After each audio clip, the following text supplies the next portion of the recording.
กูสักทีบ้านทุกชาติมันอยู่ยาวโดยนี่เป็นยาวนี่ผู้สักทีเพิ่นบ่สบายเนาะเพิ่นเจ็บเจ็บขาก็เลยมีการยาวในวัดได้ว่าเพิ่น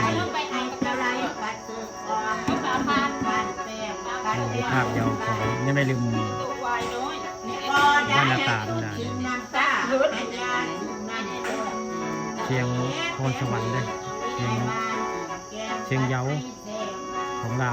เลยไม่ลืมบ้านนาตาขนาดใหญ่โอ้ยกันว่าตื่นมื้อเช้าคอยสดใจแสงกันว่าถึงยามแลงคอยใส่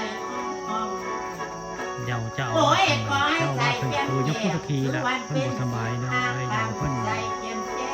ประเพณีของคนอีสานบ้านเฮาต้องเยาเลยแต่หาหมอบ่ดีแล้วก็ยังบ่ใครก็เลยมาเยาน้องบึ้งให้ดีได้ตะมันพัดกูกบกันยาบางทีวันสางว่าเอางามบ่ดีมึงใดเนาะ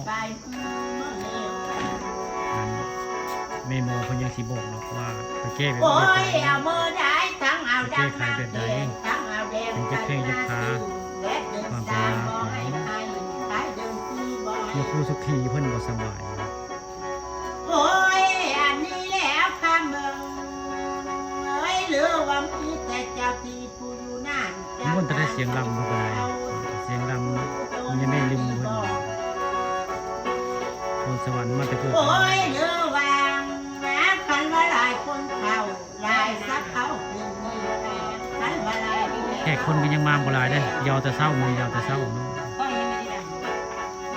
ยาคูเพิ่นก็นั่งโอ้ยบ่คอยแดกให้กินแล้วบ่คอยแดกอยากแก้ไปใครมาให้ยาคูสักทีแล้วนะกระตกไว้ก็รู้มากระตกโอ้ยหรือว่าแม้กันว่าผู้ดำเป็นมาก่อนโอ้ยหรือว่ามีผู้รอดพาปันมาถึงเสียงลำเราม่วนแต่ได้เสียงแม่เริ่มลำซ่อนบอกว่าไม่อยากว่าใครมาเฮ็ดให้เพิ่นเนาะถึงเจ็บคนลืมอุ่นเรื่องบ่สบายโอ้ยอันนี้แหละเป็นบ้านทุกชาติตำบลนาตาเนี่ยคนบ้านคำกล้าคนละแต่มาเป็นเจ้าวาดวัดเทนยังผู้กาย